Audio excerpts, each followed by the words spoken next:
Good afternoon, everyone. I am Princess Harris, a Sustainable Food and Land Use Coordinator at Faith in Place. And I would like, oh, there we go. Hi, I see everyone. Some neighbors. Okay. And I would like to welcome everyone to Faith in Place's monthly story circle.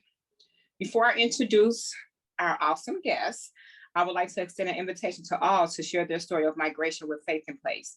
If that's something you would like to do, you can email me at princess@faithinplace.org. So before we get started, I would just like to explain about the story circle and how it came to be.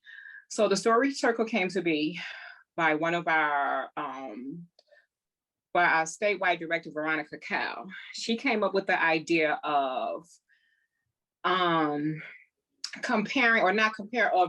the story of the monarch butterfly to the story of migration of African Americans from the South.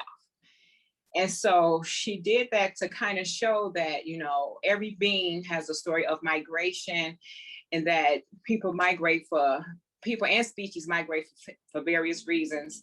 It could be for love, for safety, for health, for opportunity, you know. And so we also want to explain or show that everyone has a story of migration. You know, we all came from somewhere, you know, it doesn't have to be anywhere great, but we all have a story. No one is where they're at originally, just there. So I'm going to start with our guest, Marilea White. She is from Central Illinois, and she has a great story of how she did a semester at Spelman College in Atlanta, and during the time of civil unrest, during the freedom fighter times, when people were basically fighting for civil rights, just to be considered equal, just to be treated as a human. And this experience changed her life and caused her to be a crusader for people to have rights across the board, for everyone to have rights. And so she's going to share her story, and she's going to kick off of her college and how she got to Spelman and go from there. Hello, Marilea White. If you would like to introduce yourself and tell us your story of migration. Okay, I'll do my best. I grew up in Kewanee, a small town in Central Illinois, basically, and came to Bloomington to attend Illinois Wesleyan University. I wanted to study social work, and in those days you couldn't get a bachelor's degree in social work, so I got a bachelor's degree in sociology and went on then later to get my master's in social work. During my second year, so it had been my sophomore year of college, in this early spring, one of my classmates came to me, and she told me about an exchange program at Spelman College in Atlanta, Georgia. That was a long way from Bloomington, Illinois, but the more she told me about the program, the more excited I became about it. And right away I said yes. I don't remember my mom saying much about people of different colors when I was a kid, but my dad did from time to time. And there are a couple of things that he said, or interchanges that went on between us, that let me know that people of color were just people of color, and they were no different than we were. And that's the way I was raised. And I went to school with not a lot of kids of color, but there were always kids of color in my class. So I was very much at home with them. Why this friend, Mary Catherine, picked me to ask to go with her, I've never asked her. I guess I don't know. I was thinking about that today, and I don't know, but I'm certainly glad she did.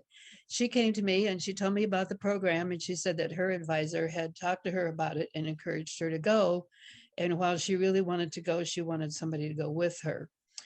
So we talked about it, and there was a little paragraph about this long in the school handbook about it, which told us pretty much nothing.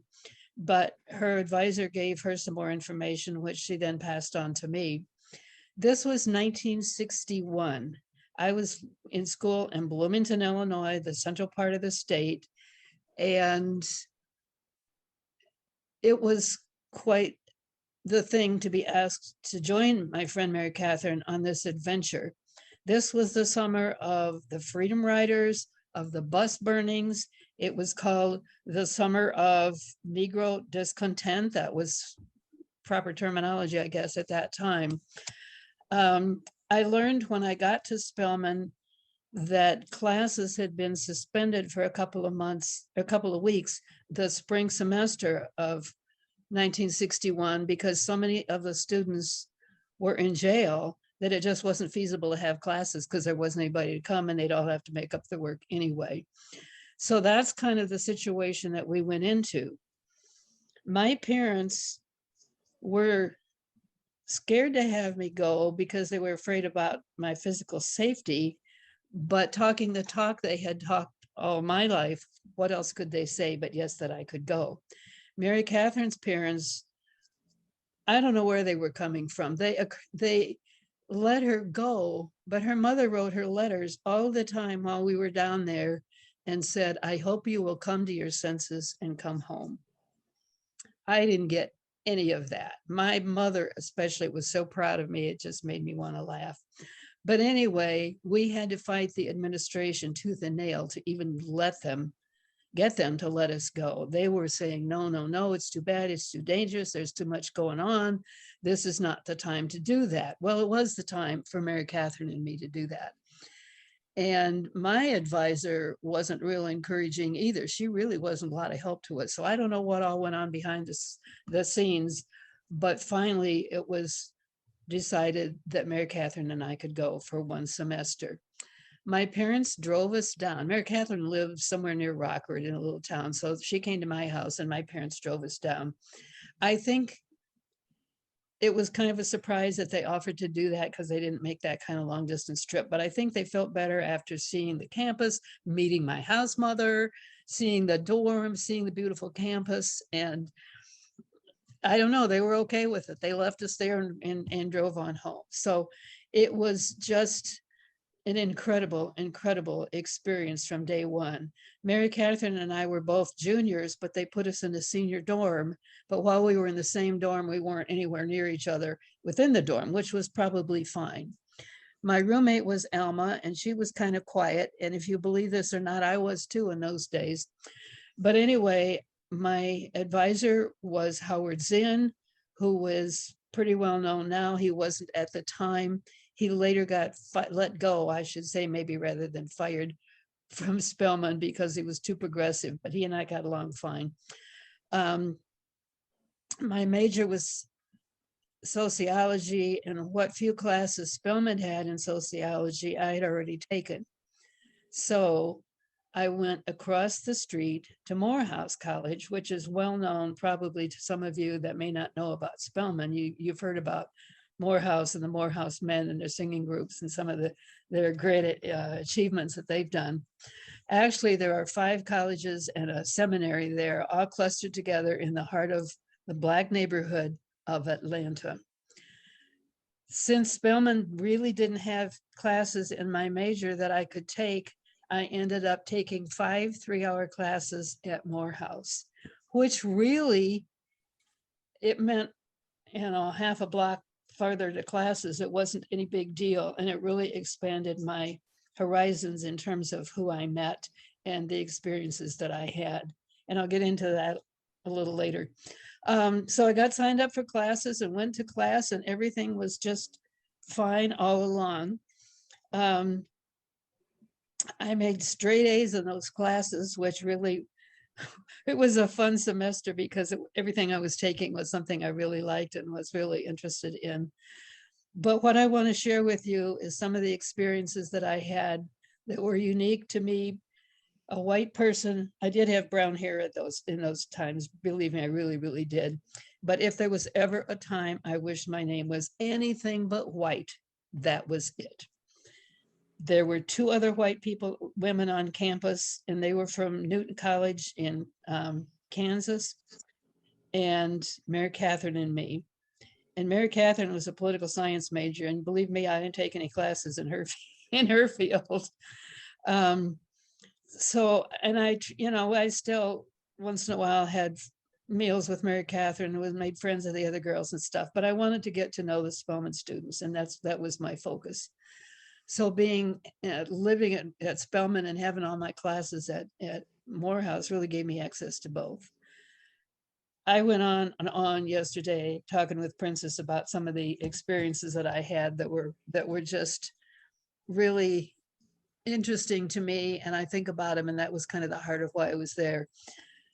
I remember sometime after I'd been there a couple of months, looking at my own skin, which is very fair, and thinking, what's wrong with this? Because everybody around me was a person of color. There were some faculty people that were white, but all the students except those other three were people of color.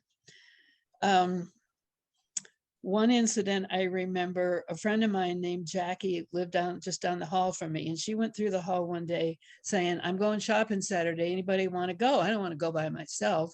And I said, I want to go. I need to buy a dressy dress. I'd been invited to a dance and I didn't have anything to wear.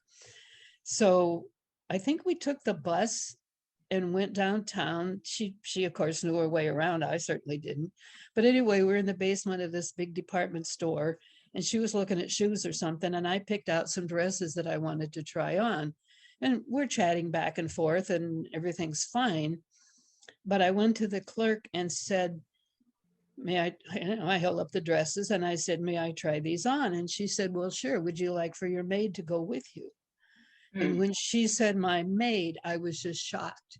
And I can't believe I said this because it wasn't even true, but it was half true. I said, she's not my maid, she's my roommate. Wanted to make a point, and that was all it was said. Well, in retrospect, I wish I'd walked out, but I didn't. I tried on the dresses and I bought one. And she got whatever she wanted and we left the store. Then experience number 2, all on the same Saturday morning. We were tired. We'd been on our feet a long time. We decided to hail a cab to go back to campus. No cabs would stop for us. Black drivers would not stop for us. White drivers would not stop for us. So finally she said, stand back here by the store and I'll hail a cab. And she did. And as soon as the cab came, I walked up to where she was and we got on the cab and the guy took us back to campus. That was just one experience of me feeling what it was like to be the recipient of prejudice. It did not happen on campus. We were treated like royalty on campus. Spelman had exchange students before. It wasn't a big deal to them. And they just accepted us as other students that were there to learn, but also they wanted to make friends with us. I mentioned earlier that I had all my classes at Morehouse. I got to know a couple of guys from Morehouse that I still, several that I still remember. One was Julian Bond, who was a student at Morehouse at the time. And I don't know how I met him. I don't know if we had classes together or I just saw him on campus. But I'll tell you, he was handsome, debonair, and a people magnet. There were always a cluster of people standing around him, talking to him. And he was just magnetic. He was very personable, very talkative, very sociable, and very, very, very, very bright. So somehow or other, I got to know him. I don't know that he ever really knew me, but I knew who he was. Another guy I knew was named Tom, and he was probably the one who invited me to the dance where I needed to buy a dress. And Tom was, I believe, a senior at Morehouse, and he was writing a paper on funerals of Black people. And we spent hours sitting on a park bench out in the circle at the center of Spelman campus, talking and laughing. And he told me about some of his experiences attending all these services, these funeral services of people he didn't know even, so he could do his paper. But he and I were just really good friends. And I have a whole stack of letters that he wrote to him. And I don't know if he has a whole stack that I wrote to him, but every time I heard from him, I answered him. Another man I got to know from Morehouse was from Africa. And I've tried all day to think where. I want to say Ethiopia, but I wouldn't guarantee that. Anyway, he was very British and very much a gentleman and very much informal with me, whereas Tom was just a fun guy. But this man, we went to a football game once, I remember that. And I don't remember much else of where we went. But on Sundays, we had a formal dinner in the dorm. We sat at the tables, we were served, we passed food to the left and did all these things proper. But Sunday night, there was no food in the dining hall. Somewhere along that semester, he began bringing food to me on Sunday nights. And most of the time, he didn't even stay. He'd leave the food at the front desk, tell the lady there to send it up to me, or call me to come down and get it, actually, and I would do that. Once in a while, he stayed and we ate together, but most of the time, he just left the food. But I always knew it was from him. Other experiences, oh my gosh, I'm going blank. Another interesting thing with the taxi, the Christmas break was about 2 weeks. And then we had another couple of weeks that we had to be back on campus. We had a week or so of class and a week or so of final exams. And so Mary Catherine and I flew home over Christmas break, and then flew back back down to campus to finish the school year. When we went to the airport in the middle of December, we called a cab from Spelman, and he came to the campus. And if he was surprised that he was picking up 2 white girls at a black school, I don't know, but he didn't say anything, and we got a ride to the airport for like $3 or something. It was very inexpensive. When we went back to Atlanta in the early January, we tried to hail a cab in the airport. We tried to get a black driver. We tried to get a white driver. Neither one. Well, the black drivers wouldn't stop for us. So we decided we might as well get a white driver. We had to get somebody. So we got a white driver. And I remember as we were putting our luggage in the trunk, he said, "Where do you ladies want to go?" And we said, "Spelman College." And he said, "I don't know where that is." I knew he knew where that was. So I named several of the other colleges. I named Morehouse, and I named the seminary. He denied knowing any of them. And I finally said, "Do you know where Peachtree Street is?" It's one of the main drags in Atlanta. He couldn't say he didn't know where that was. And I don't know now where Peach Street is, if it runs north and south or east and west, but I told him which direction to go on Peachtree Street. And I said, I can find the campus from there. And so I directed the cab driver, and he charged us like $10. Now the reverse of that was $3. So he made his point, but we made our point too. So Marlene, Marilea. did you want to share your story of how you went to a protest and Martin, Oh, yeah. you were given instructions by Martin Luther King? Oh yes, how could I forget that? That was probably one of the highlights of a whole wonderful semester. Mary Catherine did not go to any of the times that we could have picketed because she was afraid of what her parents would say if they found out. I was afraid too, but I went anyway. There were 2 opportunities to picket. The first one was Grady Hospital, and it was a Saturday afternoon. And I'm saying they because I don't know who organized these things, but they sent buses to classes or to campus, and lots of students went. And I remember my criminology teacher, who I loved anyway, being very surprised to see me get on the bus to picket at the hospital. But there were separate and extremely unequal facilities at the hospital for Black people.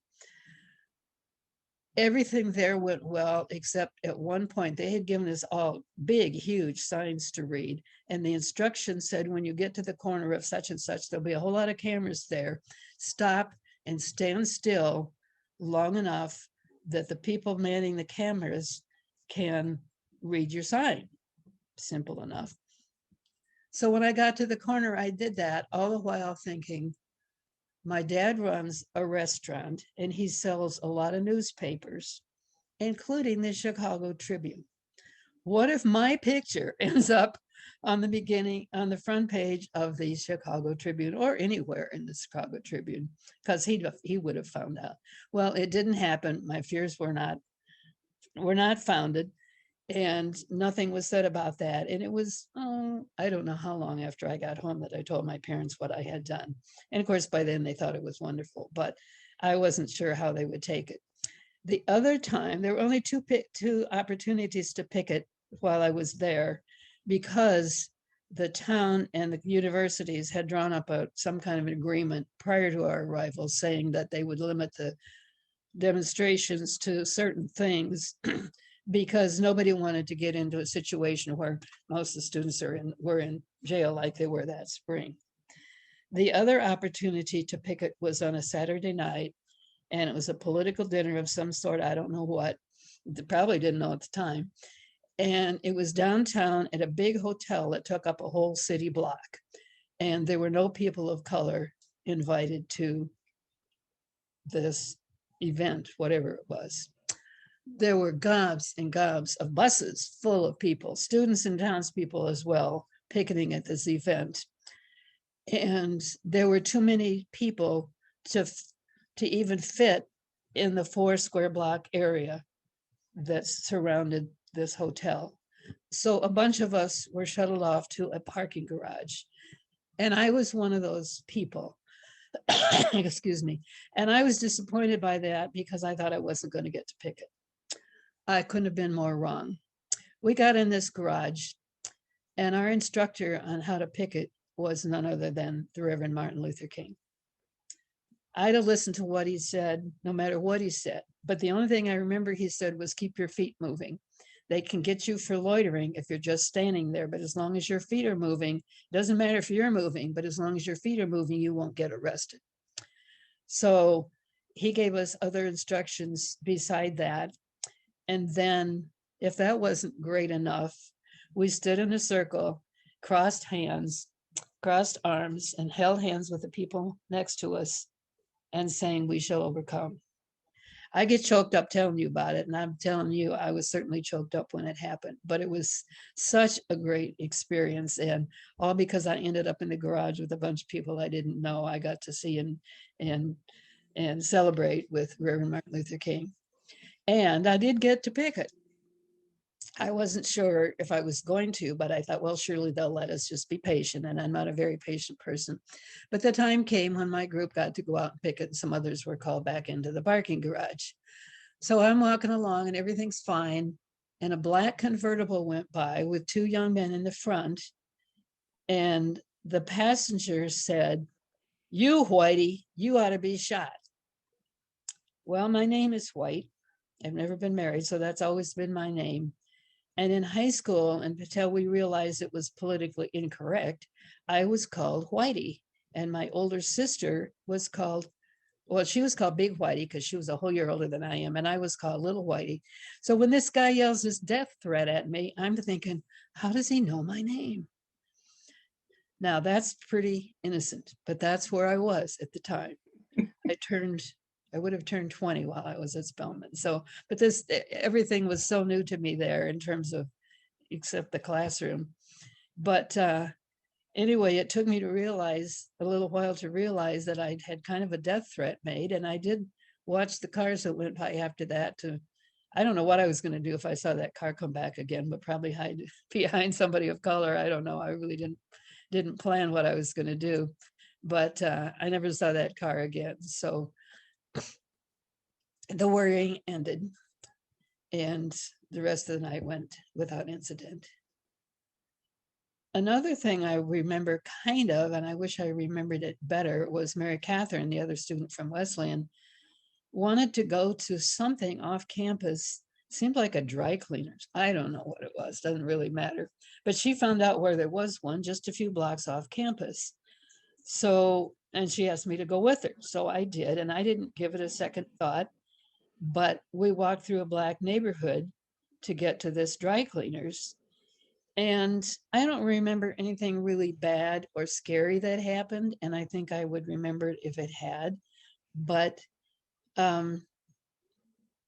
this was 60 years ago. So anyway, I just remember people that met us on the sidewalk or were out on the porch or something making nasty comments about what were we white people doing in an all black neighborhood.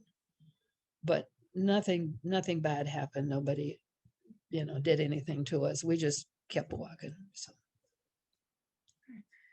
Um, would you like to share how that experience shaped you to who you are today, and how that experience drove you to fight for justice for all individuals, like some of the committees that you're on, or some jobs that you held, or how you decided to adopt people of color or whatever? Would you like to share those experiences? touching on a lot of things, but yeah, it gives me something else to talk about. I have always had a heart for the underdog, and I guess that's why I wanted to go into social work. Although when I think about it, I didn't even know a social worker. I went into high school determined I was going to be a social worker, and I was a social worker my whole adult life. But I don't even know what a social worker was. Didn't know at that time. I pictured myself giving milk to hungry kids. But I've always had a heart for people of color, and I've always had a heart for Native American people. And I suppose as I got fifth, sixth grade, whatever, in school, I learned about some of the horrible things that we citizens of the United States did to people of color and did to Native Americans. And these things just became very, very near and dear to me. And I remember the first time I bought a house, the realtor was was a member of my church, and I knew him pretty well. And I said to him, we had a meeting right before the closing, after I'd finally picked out the house I wanted. And I said, Dale, I got some questions. I don't understand how I can buy the land. The house I understand, but I don't know how I can buy the land. How far down does my land go? And he said, I don't know. I guess to the center of the earth. I don't know. And I said, and how far up does it go? And he said, I don't know, into over space, I guess. And what I was really saying to him was how Native American people look at land as something that, well, and this is what I said to him, this land is for me, I am paying for the right to take care of this land. And I will do that to the best of my ability while I live there. So I gardened and I took care of it, mowed the grass and did all that kind of stuff. But I've kind of always had a heart for people of color and people that were Native American. And I was a foster parent for 29 years, and I adopted a son who was part Native American. And I didn't know that till after I already had him. He was blonde for many years, but he looks more Native American now. He's 36 years old. I was a foster parent to lots of foster kids that were children of color. And it didn't make any difference to me. And if the neighbors didn't like it, that's tough. They just learned that's kind of how it was. And my son, he just grew up having part-time, short-term, sometimes brothers and sisters of other colors, and that's just the way it was for him, and it was not a big deal. I worked in adoption for 5 years at the Baby Foal, and we also had a residential treatment program for kids with major behavior problems. And I did go to graduate school at U of I, and Baby Foal paid my way, and I had to agree to work for them when I got out. I worked for them, and then I left there to become an adult probation officer. I had had one, I think, criminology class at Spelman, and we toured the Atlanta Federal Penitentiary, which again was a real eye opener for me. But I had this interest in criminal justice, and so started I became a probation officer, and it was very obvious to me at that time that a lot of our probationers were people of color, and I could go into a whole big spiel about that too, but I won't because it's kind of off the subject. But again, saw how the structure and the judicial system of this country is unfair to people of color. My next job was with Mark Center, which is an agency for handicapped people, and we work with people of all kinds of handicaps, and kids and adults and everything, and that was very interesting. And my last job was as a school social worker, which I really, really loved.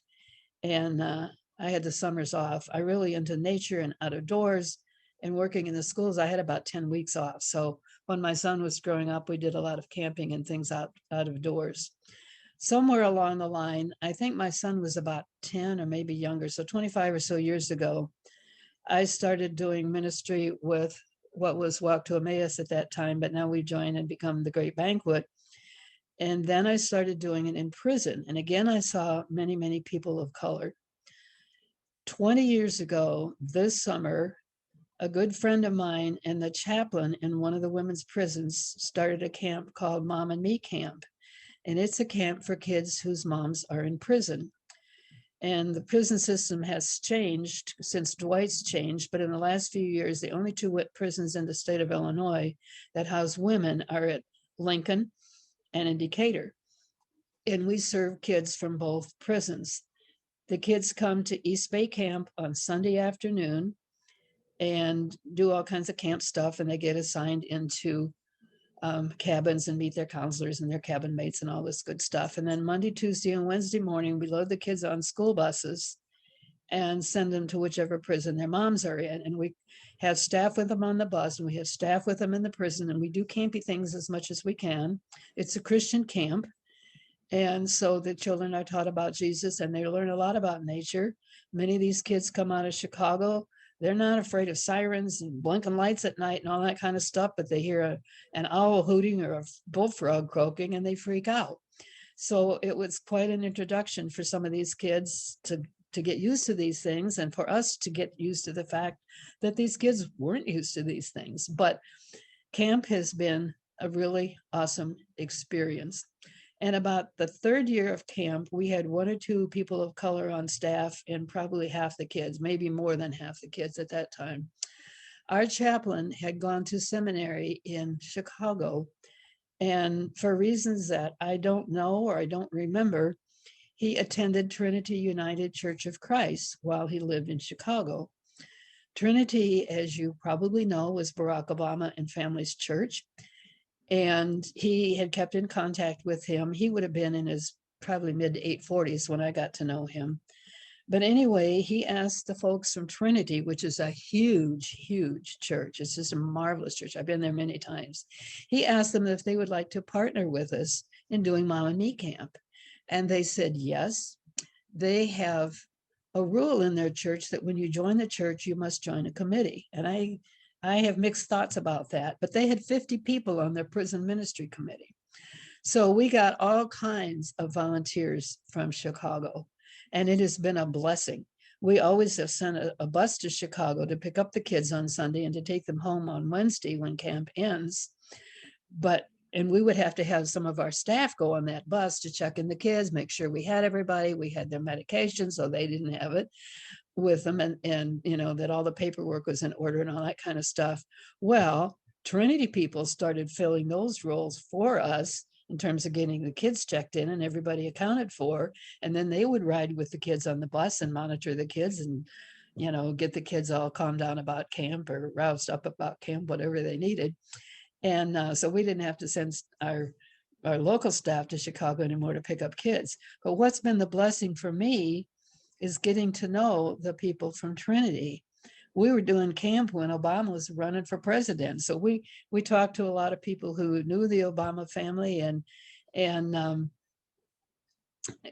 got to know some of the things that their church is doing. And it's like a great big social services agency. They have, like, anytime buildings become available or empty in their neighborhood, they buy them up and they expand their services. So they have all kinds of things that they do for camp, for kids and adults. So coming to camp with us was just part of it, part of just expanding their services. But for me, it meant some lifelong friends that I got to know through camp that I would not have known in any other way. And we didn't get to do camp last year because of the pandemic. And I had really hoped we could do it this year in spite of the pandemic. But East Bay, as far as I know, is still not open to residential campers. So we couldn't do that because that's where the kids stayed. And the prisons are just now beginning to open up to visitors anyway. So there's no way we could have done it because we start preparing for camp. Probably our director does all year, but at least by March or April, we're having meetings and lining up who's going to do and what in camp and who's back this year and who's not back this year.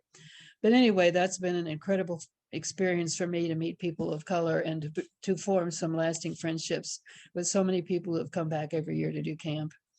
I'm also kind of a tangential member of Black Lives Matter here. And I go to meetings sometimes.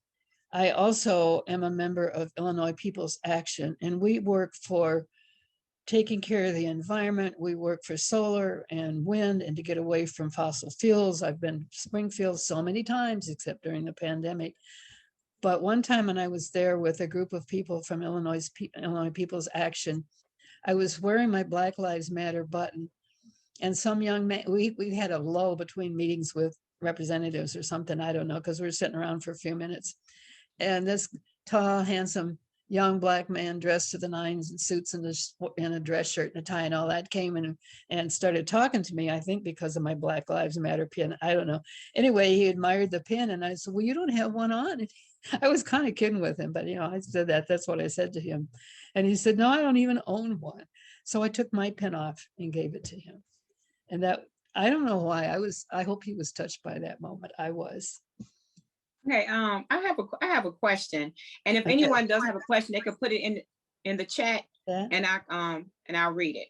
Okay. So I wanted to ask, how do you feel after that experience and 60 years later? We made some progress, but it seems like we're going back.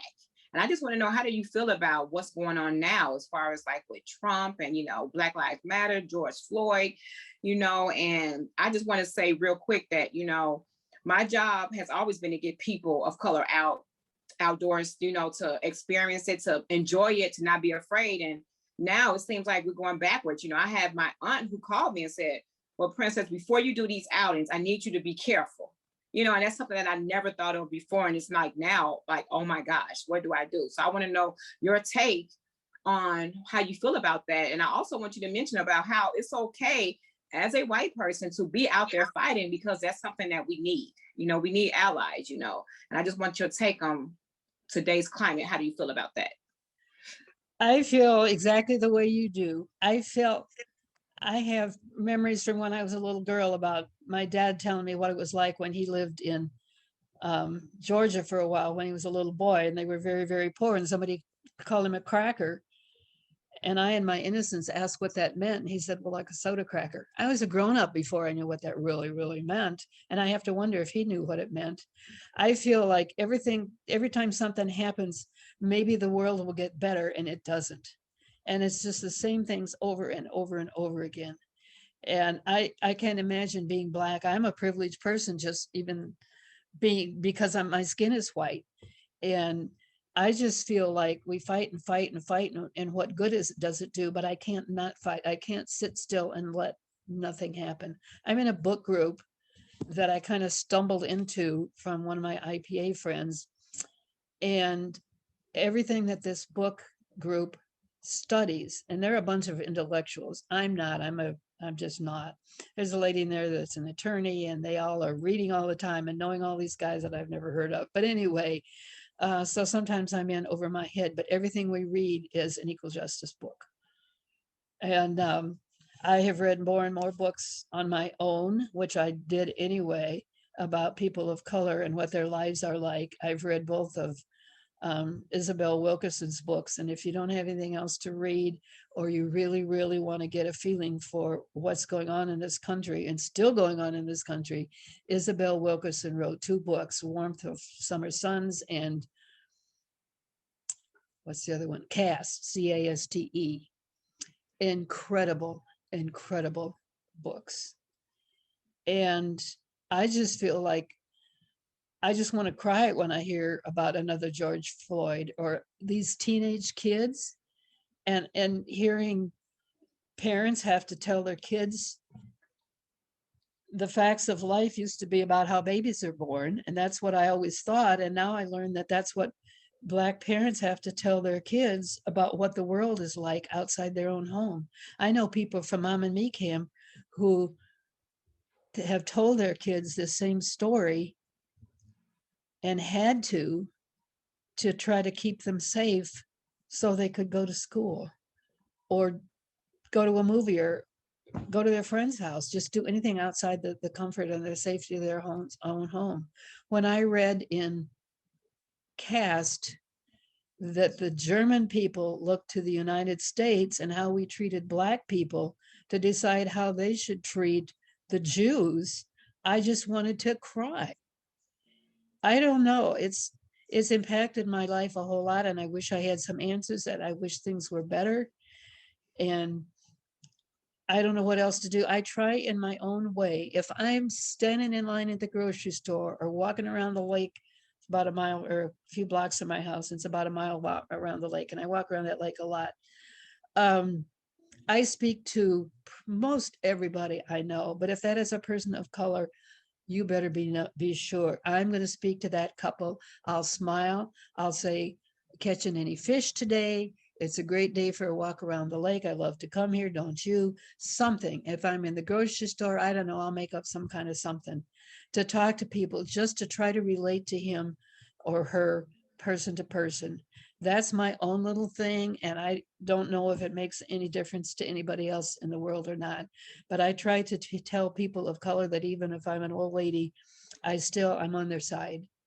And I feel bad for historically how we've treated people of color and how we've treated Native Americans and even other groups, Polish and Irish, when they first came to this country. We treated them terribly. And we're all immigrants. I've got a trunk in my bedroom that my grandparents put their worldly goods in when they moved over here from Scotland. It doesn't make me any better than anybody else. Makes me worse in many ways than somebody who came over here on an African slave ship. And that's how most of the people of color got here. People of color are sometimes accused of being lazy, and I just want to scream and yell at them. Who do you think worked 12, 14 hours a day, 6 and 7 days a week in the cotton fields to make their rich plantation owners rich? It wasn't the white folk. And when they got freed, thanks to President Lincoln, they had no money, they had no property. They might not even know who their husband was. They might not know where their kids were, and they're to go out and start their life. They had nothing. A lot of them stayed where they were and worked for a little bit of pay for the same people they'd been working for as slaves. And they got charged so much for their food and their room and board and stuff that they were still penniless. It makes no sense to me. No So, sense. okay, so do you have hope? I gotta say, I have hope. I have read The Audacity of Hope, and I love that book, and I have to have hope. I'm a very optimistic person, and that's probably a good thing. I will never quit having hope as long as I got at least most of my facilities and faculties. I got to tell you another interesting to me instance of my recent life. In the state of Illinois, there's pending a whole bunch of legislation that will get rid of all kinds of fossil fuels and just have solar and wind power and maybe some electric that's not coal-fired. And I was on my church's committee, and I live at the Mennonite residential community. Our committee, I was on the board at the time, our community all looking into solar at the same time. And IPA is fighting tooth and nail to get continuing in their CEJA legislation education for people from low-income families, low-income neighborhoods, people of color, people who have grown up in foster care, people who have come out of prison, all the people that are closest to my heart, to get them jobs in solar. And one day, a couple of years ago, it must have been, I was walking around the fire, and they were putting solar panels on our community center. And there was a guy that had left the center and just gone across a couple of roads to his truck to get something. And he was coming back to get back to work. And I don't know what I said to him, but these lines always come to me. I said, I really, really like what you're doing. And I struck up a conversation with this guy. And turns out he's from Peoria, and that was one of the training sites. And I knew that. And he told me he had gone to school, and he said, I got paid for going to school. Nobody ever paid me to go to school, but I got paid. And he said, I got these boots, and he showed me the boots he was wearing. And he said, I got a big bag full of tools. I never had that kind of stuff. And I said, and you have a job that you like? And he said, oh, I love it. He said, I worked on the church too when they did that. And I said, but I didn't get to meet you then. I'm so glad I met you today. And I finally told him, I was just bursting to tell him, I said, I have spent many days on the bus to Springfield to lobby on behalf of that legislation. And it is so great to hear that you are at least one person who has gone through that program, got paid for going to school, you've got a job, you love it, and you're good. And I gave him a big hug. It was just an incredible moment for me. And I hope it was for him too. So Okay. I don't know if I've answered your questions or not. I've got to have hope. We've got to hope that this is going to be a better world, but I don't know. I'm doing what little bit I can. No, no, that was perfect. And, like I say, every little bit helps. And I'm glad you do have hope, it gives me hope. And I didn't see any questions in the chat from anyone. And I just wanted to know if you have any closing remarks for us. I just want to say we appreciated your story. Like I said, it gave me hope, it gave me inspiration. I'm glad I met you, and I'm glad you shared the story. And I would like for you to email me the names of those books. So if anyone is interested in those books that she mentioned, we can send them out to you all. And any closing words? My church has recently, in the last few months, decided to become a Matthew 25 church. And I immediately signed up to be on that committee. Not that I needed something else to do, but that's where my heart is. I have always felt like I wanted to be a Matthew 25 person. And that's the part in Matthew 25 where it says, Jesus is talking to the disciples, and he talks about feeding the hungry and clothing the naked and visiting people in prison and in hospitals and stuff like that, and taking food to people that are hungry. I have tried to do all of these things with my life. And again, it's just a little teeny bit from what anybody else, the whole world. I have done a whole lot of things, but those things have always been my focus in my life. And he went on to tell the disciples says, well, when have we done these things for you? And he says, if you've done them to the least of them, you have done them also unto me. So yeah, I've worked in the Salvation Army, fed people, I've taken in foster kids, I've done a lot of things. It just makes my life complete. And people say, how do you do it? How do you have the energy to do it? And I can only say, it's my passion, it's my love. I look back and I think, I got my son, he was 2 months premature and 2 months old when I got him, so he's like a new baby. He went to Amnesty International meetings, he went to Habitat for Humanity house blessings. He did all of this kind of stuff with me. And as long as I can keep doing these things, I'm going to be doing them. So that's my life. That's my goal. That's my hope. Well, I want to say thank you so much. Thank you. I with that story, I have hope, and I'm so glad that you're still fighting for it. And like I say, we need all the help we can these days. And I hope your story has inspired other people in our audience. And again, I want to thank you, Marilea, for coming out.